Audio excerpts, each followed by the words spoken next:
Elasticity, the power of flexibility, the concept of elasticity. Elasticity is the property of a material that allows it to return to its original shape after being deformed by an external force. In simple words, it tells us how flexible a material is and how easily it can regain its original shape after being stretched, compressed, or bent. Everyday examples of elasticity.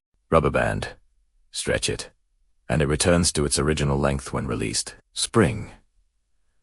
Compress or stretch a spring, and it regains its shape afterward. Trampoline. The surface bends when you jump and comes back to its flat position. Ball.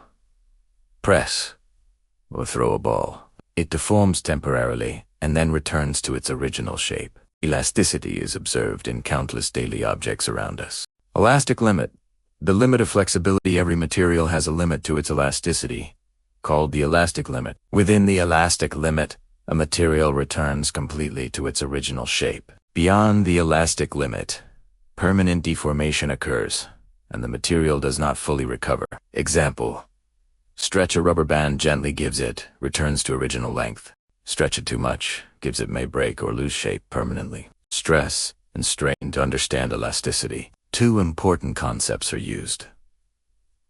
Stress, the force applied per unit area of a material. Strain, the measure of deformation relative to the original shape or length. The relationship between stress and strain determines the material's elastic behavior. Hooke's law, the principle of elasticity.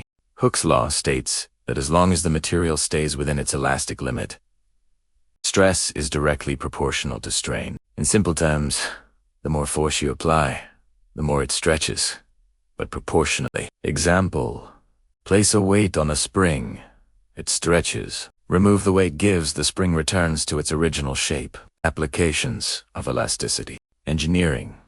Bridges and buildings rely on elasticity to absorb shocks and prevent breaking. Sports equipment. Trampolines, rubber balls, and rackets use elasticity for performance. Vehicles. Suspension systems use springs to absorb bumps and vibrations. Medical devices. Elastic bandages and braces rely on elasticity for support. Plastic deformation and fracture. If a material is stretched beyond its elastic limit, it undergoes plastic deformation, meaning permanent shape change. Excessive force can lead to fracture, where the material breaks. Importance of elasticity. Safety. Helps structures and machines absorb sudden forces. Comfort. Smooth motion and shock absorption in vehicles and sports equipment. Everyday use. Rubber bands, springs, toys, and tools depend on elasticity for usability. Elasticity explains how materials flex, stretch, compress, and recover, making it a fundamental concept in physics, engineering, and daily life.